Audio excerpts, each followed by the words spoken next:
মানুষ যখন তোমায় নিয়ে সমালোচনা শুরু করবে, বুঝে নিও তুমি সকলের মস্তিষ্কে জায়গা করে নিয়েছো।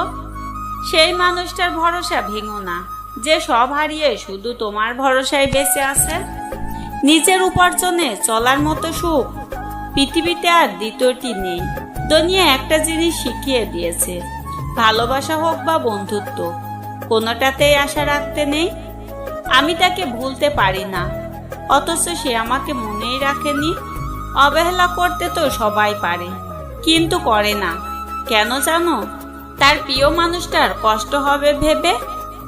অবহেলিত মানুষটা যখন অবহেলা করতে শুরু করবে, তখন সহ্য করতে পারবে না। আমাদের জীবনের ভালো খারাপ সব কিছুর জন্যই পরোক্ষভাবে আমরাই দায়ী, অন্য কেউ না।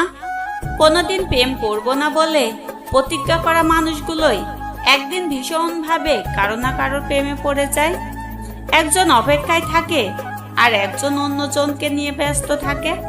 বুঝলে প্রিয়, ছেড়ে যাওয়ার ইচ্ছে থাকলে অজুহাতের অভাব হয় না। প্রিয়জন বলে কোনো কথা নেই, পুরো জীবনটাই প্রয়োজনের প্রেমে বাঁধা। পাক্কা অভিনেতা সে, মন খারাপের গল্প লুকিয়ে সামনে হাসেছে।